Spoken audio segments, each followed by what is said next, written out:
আম্মু আমি যদি মারা যাই তুমি আমার লাশ উঠাবা না, তুমি গণভবনে যাবা, যতক্ষণ না পর্যন্ত দাবি মেনে নাই ততক্ষণ পর্যন্ত তুমি আমাকে নিয়ে যাবা না। যাও বলেছি, ছেলে চলে গেছে আর আমার ছেলে ফিরে আসলো না। 17 তারিখে আমার ছেলে ফেসবুকে একটা স্ট্যাটাস দেয়। স্ট্যাটাসটা মানে যথেষ্ট বড় আছে, কিন্তু তার সঙ্গে একটা কবিতাও পোস্ট করে। কবিতার নাম মানুষ হতে চাই। বিষ মতন ঔষধ চাই, বেঁচে থাকতে দোয়া চাই, মৃত আত্মার প্রাণ চাই, জীবিত দেহে কাফন চাই। মহাকালের ভুল পথে সুপথ চাই, সুপথে চলতে পা চাই, মস্তিষ্কে বিবেক চাই, বিবেক ভালো মন্দ বিচার করতে চাই। মরে যেও বেঁচে আছি আমি, মরে যেও বেঁচে আছি আমি, বিশ্রী থেকে সুশ্রী হতে চাই, সর্বোপরি মানুষ হতে চাই। আমার ছেলে হয়তো দেশের মানুষের কথা কিংবা তার নিজের মানুষ হওয়ার কথাই বলেছে, জানি না কবিতাকে কি মনে করে ধারণ করে ছেলে আমার লিখেছিল। আমার ছেলে বরাবরই প্রতিবাদী ছিল, সে প্রতিবাদের কবিতায় তার প্রতিবাদের ছায়া ফুটে উঠত। মেয়েদের উপর আর্তনাদ হামলাও চলে, তখন আমার ছেলে আর স্তব্ধ থাকতে পারেনি। বারবার বলে, আম্মু আমি ভার্সিটিতে যেতে চাই, আমি ঢাকা বিশ্ববিদ্যালয়ে যাব। আপুদের উপর কেন এরকম হয়?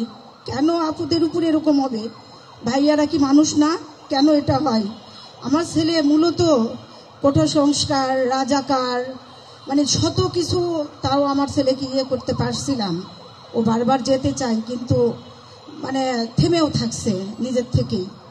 কিন্তু যখন ঢাকা বিশ্ববিদ্যালয়ে মেয়েদের উপর আত্মনাদ হামলা চললো, তখন আমার ছেলে আর চুপ করে থাকেনি, শুধু হাত এরকম করে বলছে, আম্মু আমার সহ্য হচ্ছে না, আপুদের কাছে আমাদের যাওয়া দরকার, এটা আর সম্ভব না, আর থেমে থাকার দিন নেই। রাত্রি 3:30 পর্যন্ত ছেলে আমাকে ঘুমাতে দেয় না, আমাকে বারবার ডাকে, বারবার বলে। আমি আমার ভাই ওর সাথে থাকি, থাকার পরে 3:30টার সময় আমি ওকে বলি, এখন ফোন দাও, ঘুমাও। আমাকে বলে, আম্মু আমি যেতে চাই। আমি আচ্ছা সকাল হোক, তুমি যেও।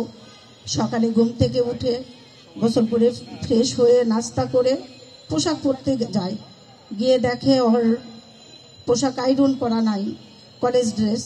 আমি ছেলেকে বলি, বাবা তুমি একটা গেঞ্জি পরে যাও, অন্য পোশাক পরে যাও। ছেলে বলে, না আমি অন্য কোনো পোশাক পরবো না, আমি কলেজের ড্রেস পরেই যাবো। এমনিই তো রাজাকার বলেছে, এমনিই তো আমাদের যা খুশি তাই বলে বেড়াচ্ছে, আমি অন্য পোশাকে গেলে বলবে আমি জঙ্গি, আমি পোশাক পরেই যাব। নিজে হাতে আয়রন করে কলেজের ড্রেস সহ